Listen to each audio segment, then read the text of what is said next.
10, 9, 8, 7, 6, 5, 4, 3, 2, 1.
Que não fecha. Igreja que ora. Igreja que não fecha. Igreja que Ora. igreja Que não fecha. igreja Que ora. que não fecha. Igreja que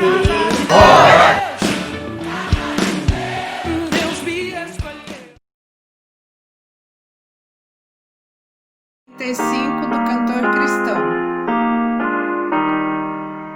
Senhor, quão admirável é teu divino amor, eterno e perdurável, motivo de louvor. Amando-nos baixaste a este mundo aqui, querendo assim remir-nos e nos chamar a ti.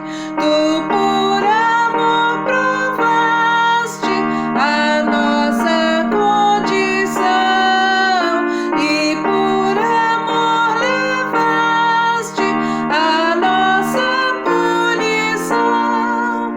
Sofreste o desamparo, a ira, o desamor, devidos ao pecado, ó grande sofredor. Por nós tu deste a vida, morrendo sobre a cruz, qual nosso substituto, sofreste tu, Jesus. Por isso te cercamos com grata adoração, perante te prostramos, corpo, alma e coração.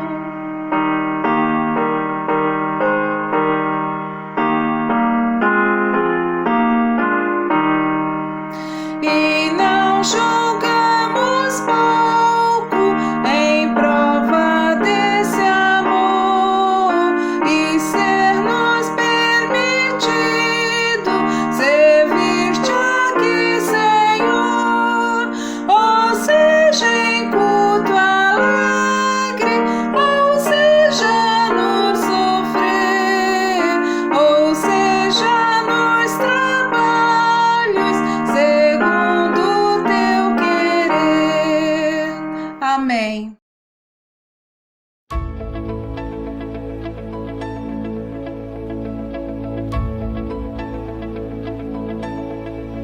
A esperança de salvação está na cruz do Rei Jesus. Por sua graça encontro paz, e ao perder tua vida atrás,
Graça e paz, queridos, amados irmãos, louvado seja Deus por podermos, através desse canal, compartilhar da palavra que Deus tem nos dado. Louvado seja Deus. Nós queremos estar conversando com os irmãos sobre as parábolas de Jesus. Então vamos estar aqui ministrando alguns sermões a respeito das parábolas de Jesus. Jesus falando por parábolas. O texto que eu quero ler está ali em Mateus capítulo 13, de 9 a 11. Diz assim o texto: quem é capaz de ouvir, ouça com atenção. Os discípulos vieram e lhe perguntaram: por que o Senhor usa parábolas quando fala ao povo? E Jesus lhes respondeu: a vocês é permitido entender os segredos do reino dos céus, mas a outros não. Aleluia! Que privilégio poder ter a revelação da palavra do reino dos céus. Glória a Deus. Amados irmãos, Jesus está ali no seu 2º ano de ministério. Todos nós sabemos que quando ele apareceu para cumprir o seu ministério, ele teve um ministério de 3 anos aproximadamente. E agora ele está no seu 2º ano. E ele está ali à beira do mar da Galileia. E ali ele vai proferir uma série de parábolas, ilustrando a natureza do reino do céu. Os seus discípulos ficam tão confusos com essas parábolas que lhe perguntam em particular: por que lhes fala por parábolas? E aí então Jesus vai falar da importância das parábolas para quem ouve. E para ele que é mestre, que ensina sobre o reino dos céus. Amados, as parábolas são pequenas, singulares histórias fáceis de ser memorizadas, extraídas do cotidiano das pessoas que as ouviram pela primeira vez.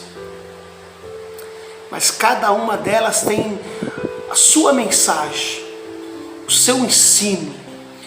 E um dos expoentes da pedagogia brasileira, Rubem Alves, ele assimilou que esse método de Jesus tinha como princípio ensinar alguma coisa que precisamos a partir de um ponto, que é a história, e uma imagem, que é uma ilustração.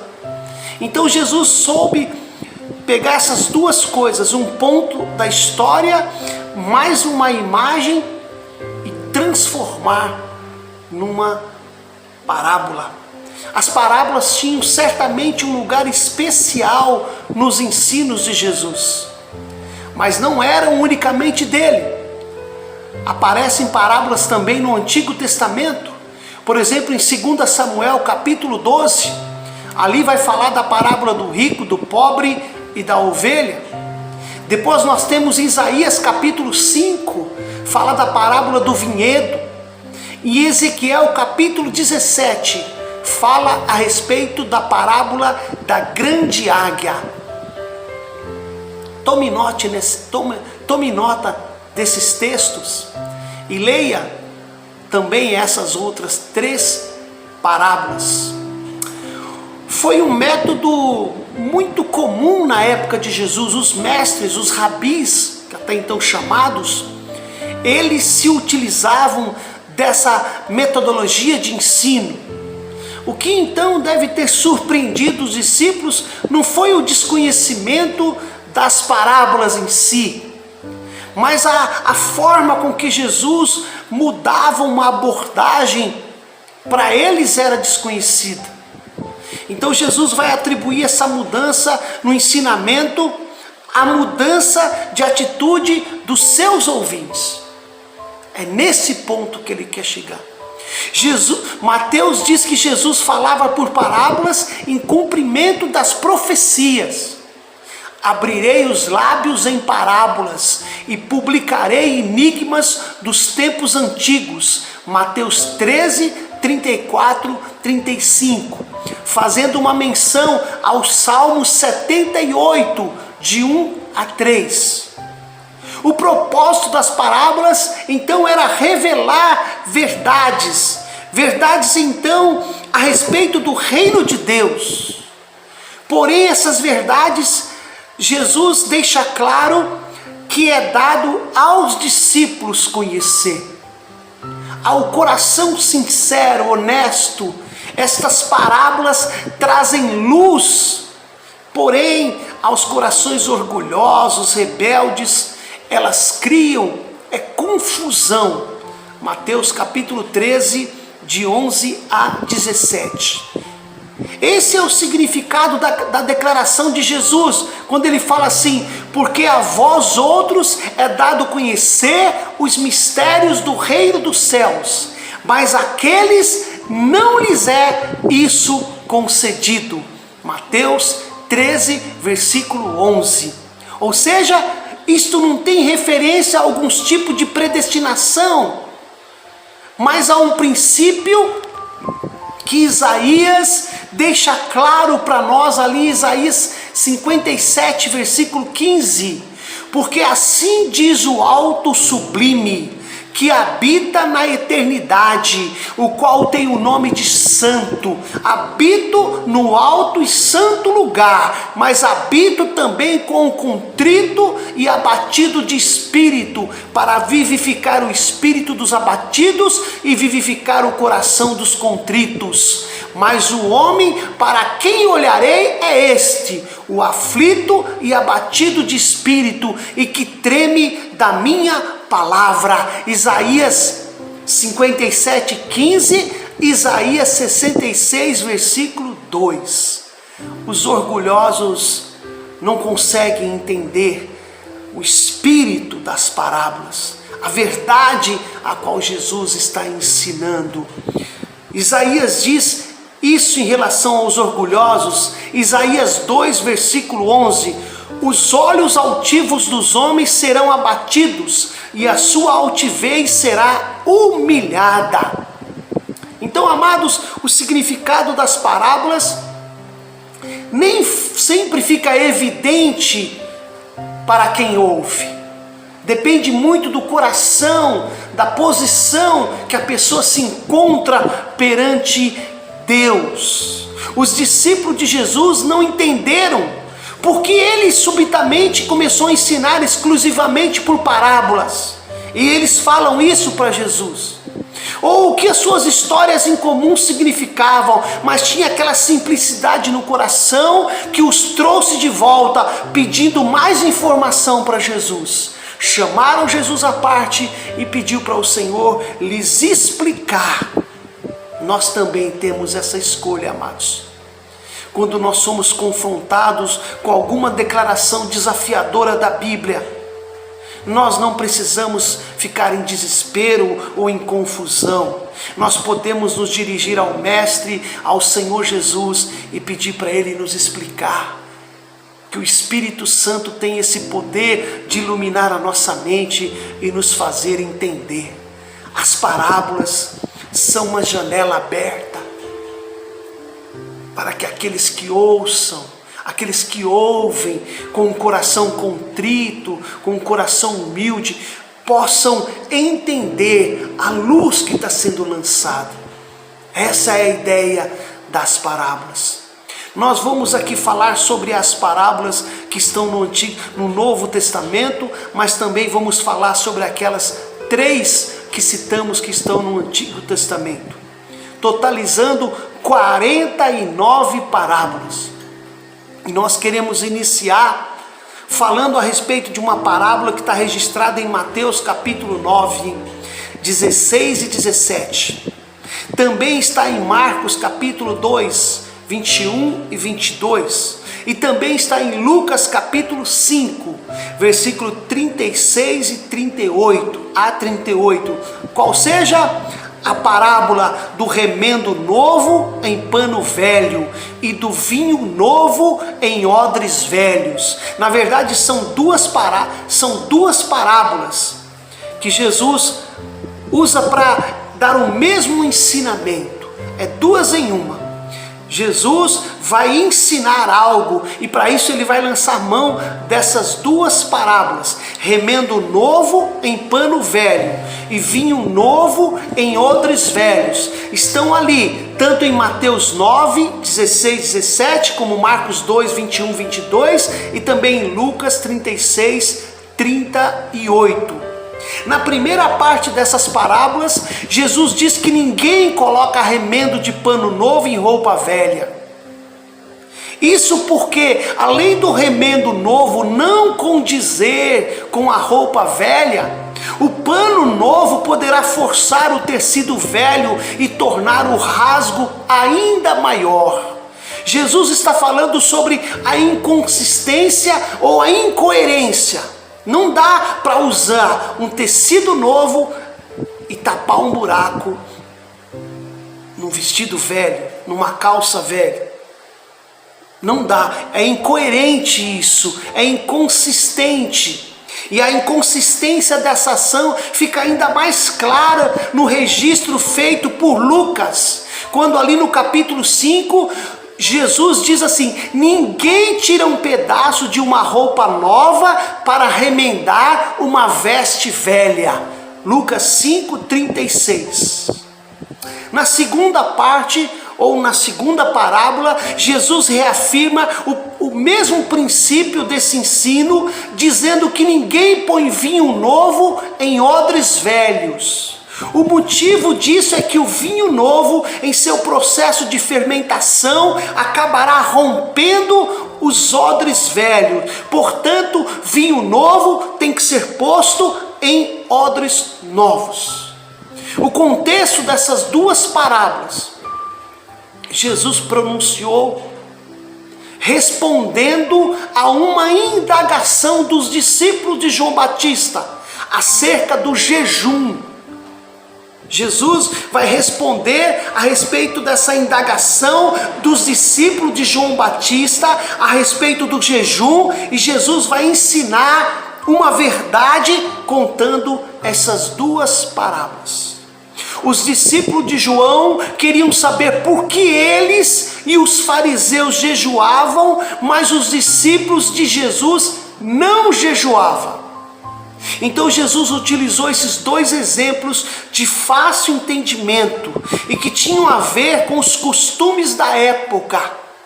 Os judeus estavam familiarizados com as práticas tanto de remendar roupa como de armazenar vinho em odres. O entendimento da parábola do remendo novo em pano velho e do vinho novo em odres velhos. O significado da parábola, amados, diz respeito ao que é velho e ao que é novo. É o velho do homem e o novo de Jesus. Presta bem atenção. O significado, o cerne, o centro, aonde Jesus quer chegar ao contar essas duas parábolas, está relacionando a algo que é velho e a algo que é novo.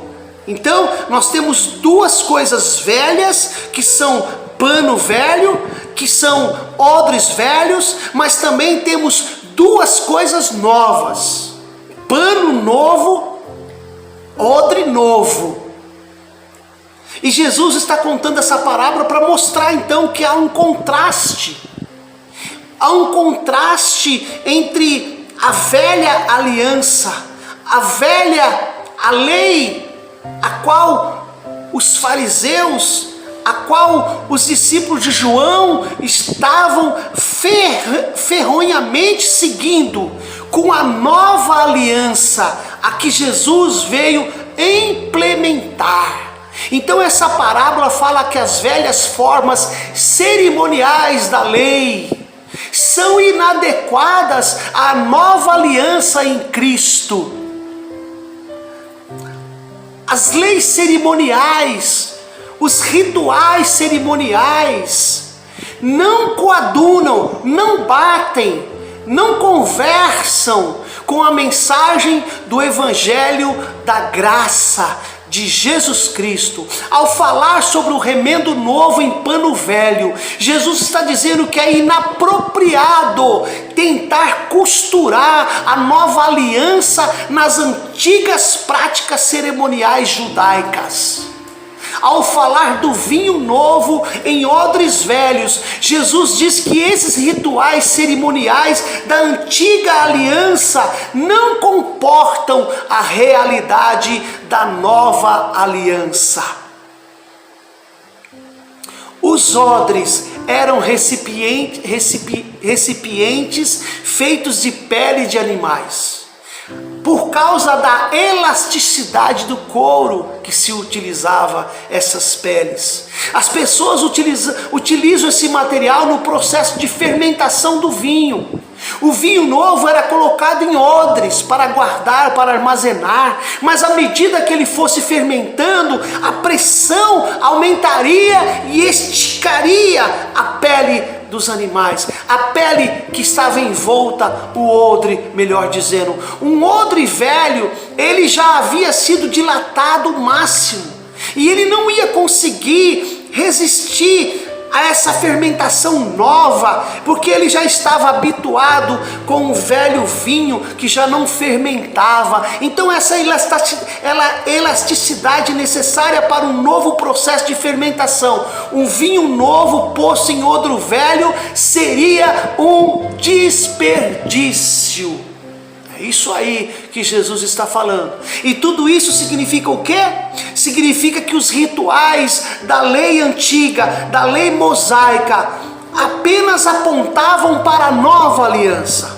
Apontavam para aquele que haveria de vir e cumprir em si, no seu corpo, toda a lei. Eles cumpriram o seu papel. A antiga aliança já cumpriu o seu papel de apontar o caminho, de apontar a Jesus Cristo que viria. Agora tentar continuar esse ritual, essa lei cerimonial, após a chegada de Jesus, o Messias, seria como um remendo novo em pano velho, ou como um vinho novo em odres velhos.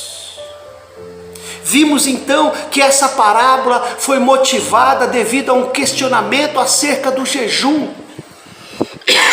Em outras palavras, de forma mais específica, Jesus responde aos discípulos de João Batista, dizendo que o jejum cerimonial ou qualquer outra prática mosaica, cerimonial, ritualista, que era observada por eles, nada tinha a ver com o Evangelho. São duas coisas totalmente distintas. E nós precisamos entender que Jesus não mistura as coisas. Jesus quer separar as coisas. O pano novo é o Evangelho do Reino, aleluia, que causaria ruptura na roupa velha da sociedade judaica daquela época. Naquela velha mentalidade, porquanto Jesus não poderia ensinar conforme as leis cerimoniais, o costume judaico, pois remendo feito com pano novo não se usa em roupa velha, é um desperdício. Do mesmo modo como não se deve colocar um remendo novo numa roupa velha, o crente não pode querer andar com Jesus e continuar nas suas práticas pecaminosas, ou um dos velhos costumes que ele tinha antes de entrar pela graça, pelo Evangelho de nosso Senhor Jesus Cristo. É impossível viver uma vida de santidade permanecendo com as mesmas atitudes de quando não tinha Jesus. Novo é novo, irmãos. Velho é velho. Precisamos definir por qual caminho vamos andar. Se pelo novo que Jesus nos apresenta, ou se pelo velho ao qual os fariseus, os discípulos de João Batista estavam apegados. E não é só isso, irmãos. Jesus estava mostrando que os velhos costumes, as velhas tradições e práticas religiosas eram como odres velhos, e que não iriam suportar, não iriam aguentar a pressão do novo, o novo de Jesus, o novo de Jesus. Ninguém que bebe o vinho velho escolhe beber o vinho novo, pois diz, o vinho velho é melhor. Lucas 5,39. Jesus qualifica o vinho novo como melhor, porque muitos ainda preferem o vinho velho, que são tradições, que são costumes, que são práticas religiosas, o velho homem. O evangelho é de dentro para fora. O evangelho trouxe a graça, o perdão, o novo de Jesus. O judaísmo representa o exterior, traz a observação de regras, de cerimoniais. Jesus veio trazer o perdão, a reconciliação do homem com Deus por meio do novo evangelho, de uma nova mentalidade. Permita-nos o novo de Jesus, o novo do evangelho, trazendo transformação de dentro para fora. Abandonemos as coisas velhas, pano velho, odre velho, não serve, é um desperdício. Deixa isso de lado, porque eis que tudo se fez novo. Aquilo que nos prendia a uma religião de aparência deve ficar de lado. Agora, Jesus, o novo é Jesus. É isso que ele quis dizer para os seus discípulos. Não é entrar em questão de debates com rituais, com cerimoniais, o qual as pessoas estão apegadas e muitas delas veem até a salvação nisso. Não, é nos apegar ao novo. O novo é Jesus. Esse foi o propósito desta dupla parábola que Jesus contou. Essa foi a ideia de Jesus. Olha, se vocês querem me seguir, se vocês querem andar após mim, saibam que vocês vão ter que deixar o velho, vão ter que abandonar as coisas velhas e vão partir para coisas novas. Venha para o evangelho da graça, meu querido, você que ouve essa palavra, venha para o evangelho da graça, que é o novo. O novo não está preso a cerimoniais, a rituais. O novo é Jesus. Que você possa entregar a sua vida ao novo, que é Jesus. Do contrário, é puro desperdício, não vale a pena. Deus te abençoe, em nome de Jesus. Essa é a nossa primeira parábola, uma dupla parábola com um único ensinamento. Deus abençoe a sua vida. Eu espero poder vê-lo no nosso próximo encontro, quando falaremos sobre a parábola da candeia, ou a lâmpada no velador. E também vamos já entender sobre a parábola da luz e o sal da terra. Eu espero vê-lo. Um forte abraço em Cristo Jesus. Fique na paz de nosso Senhor e Salvador Jesus Cristo. Até breve. Que Deus nos abençoe. Amém. Amém. Graças a Deus.